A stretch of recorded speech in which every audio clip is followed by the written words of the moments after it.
आपके किसी दोस्त का आपके पास कॉल आता है और ये कहता है कि आप अपना अकाउंट उसको रेंट पर दे दें, जिसके बदले में वो आपको कुछ पैसा देगा। वो पैसा 50,000 लाख रुपए भी हो सकता है, और उस अकाउंट में से जितने भी ट्रांजैक्शंस होंगे वो व्यक्ति करेगा, अपने तरीके से काम करेगा।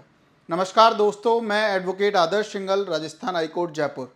आजकल ये बड़ा ट्रेंड में है कि आपका दोस्त या आपका कोई भी जानकार या आपका कोई भी ऐसा व्यक्ति जो आपका अकाउंट रेंट पे लेता है और उस अकाउंट रेंट पे लेने के बदले आपको पैसा देता है, और उसी के चलते कहीं ना कहीं आप साइबर फ्रॉड के शिकार हो जाते हो, क्योंकि आपको नहीं पता होता वो अकाउंट किस काम में आएगा, किस यूज़ में आएगा। हो सकता है वो ट्रेडिंग के काम में आए, गेमिंग के काम में आए, या टोटल साइबर फ्रॉड करने के काम में आए।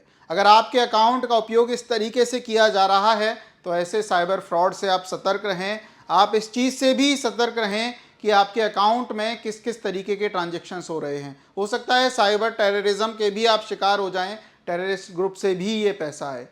क्योंकि होता क्या है, आपका अकाउंट इसलिए रेंट पे लिया जाता है क्योंकि सरकार को 28% टैक्स देना पड़ता है अगर कोई ट्रेडिंग के काम में कर रहा है, गेमिंग के काम में कर रहा है। वो सरकार का टैक्स बचाने के लिए आपको 1 या 2% दे दिया जाता है, और इस तरीके से आपके अकाउंट को रेंट पे लेके काम किया जाता है। सरकार से टैक्स बचाकर वो लोग आपको किराया देते हैं। अब बात हम उन लोगों की करते हैं जो ये अकाउंट रेंट पे लेते हैं। विदेश में रहते हैं वो लोग, जो इनके गिरोह के इनके लीडर होते हैं, वो लोग विदेशों में रह के कुछ लोकल लाइट से संपर्क करके वो अकाउंट रेंट पे लेवाते हैं और आपके इस तरीके से ट्रांजैक्शन करते हैं।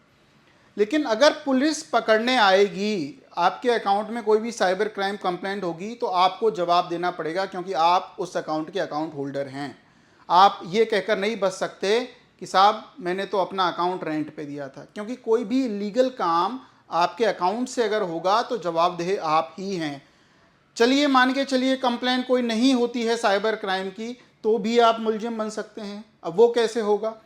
1 करोड़ रुपए का अगर आपके अकाउंट में ट्रांजैक्शन हुआ तो सरकार को आपको ये बताना पड़ेगा 1 करोड़ रुपए कहाँ से आया। 30% सरकार टैक्स भी लेगी।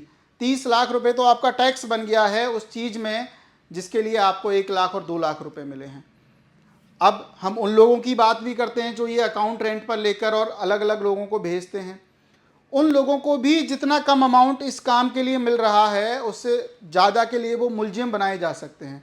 अगर किसी से कोई बड़ा फ्रॉड हो गया, साइबर क्राइम कंप्लेंट हो गई कहीं से भी, तो आप मुलजिम माने जा सकते हैं। 420 के आईटी एक्ट आप पर लग सकता है। और अगर किसी भी टेररिस्ट ग्रुप से पैसा आ गया, क्योंकि आपको तो पता ही नहीं है पैसा कहाँ से आ रहा है, आप तो एक जनरली अपना अकाउंट दे दिया, किसी भी टेररिस्ट ग्रुप से पैसा आ गया और मान के चलिए आपके अकाउंट का यूज़ उन टेररिस्ट ने कर दिया कोई बॉम्ब ब्लास्ट करने में, उस पैसे से बॉम्ब खरीदे गए, उस पैसे से गन खरीदी गई, तो आपको टेररिस्ट ग्रुप का हिस्सा भी माना जा सकता है, जो कि आप नादानी में करते हैं। तो अपने अकाउंट में कहाँ से पैसा आता है, ये बात की जानकारी आप रखें। आप मनी म्यूल ना बने। जो लोग अपना अकाउंट रेंट पर देते हैं उनको मनी म्यूल कहा जाता है। मनी का मतलब पैसा, म्यूल का मतलब खच्चर।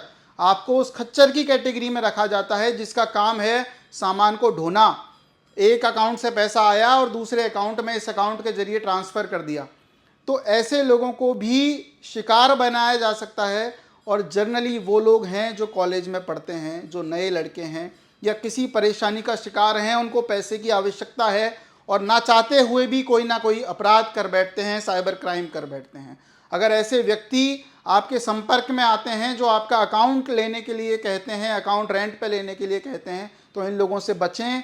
हो सकता है ये लोग अच्छे हों, लेकिन आपका अकाउंट में पैसा कहाँ से आता है, किन लोगों के पास आपका अकाउंट जाता है, ये आपको नहीं पता होता। आपके फ़ोन में तो मैसेज तक नहीं आता। मैसेज भी उन लोगों के फ़ोन में आता है जो लोग आपका अकाउंट रेंट पे लेते हैं। तो ऐसे लोगों से बचें, मनी म्यूल ना बने। और अगर ऐसी किसी भी परेशानी में आप फंस चुके हैं कि आपका अकाउंट रेंट पर आपने दे दिया है, आपके खिलाफ साइबर क्राइम कंप्लेंट हो गई है, तो आप कमेंट सेक्शन में कमेंट करें। डायरेक्ट भी आप हमसे संपर्क कर सकते हैं। हम कोशिश करेंगे आपके सारे सवालों के जवाब दें। और अगर राजस्थान के आप निवासी हैं या राजस्थान में कहीं से भी आपका केस हुआ है और चाहते हैं कि राजस्थान के किसी एडवोकेट या राजस्थान के किसी भी साइबर सेल डिपार्टमेंट से आपको मदद की आवश्यकता है, तो हम कोशिश करेंगे हम आपकी पूरी मदद करें। और अगर आप निर्दोष हैं तो हमेशा हम आपके लिए तत्पर हैं। अगर आप गलतफहमी का शिकार होकर किसी भी तरीके से फंसे हैं, हम कोशिश करेंगे, हम दिल से प्रयास करेंगे कि आपको बचाया जाए और इस साइबर फ्रॉड के मुकदमों से आपको निकाला जाए, जिससे आपका जीवन सुरक्षित हो, सेफ हो और आगे से ऐसी गलती आपसे ना हो। Thank you so much.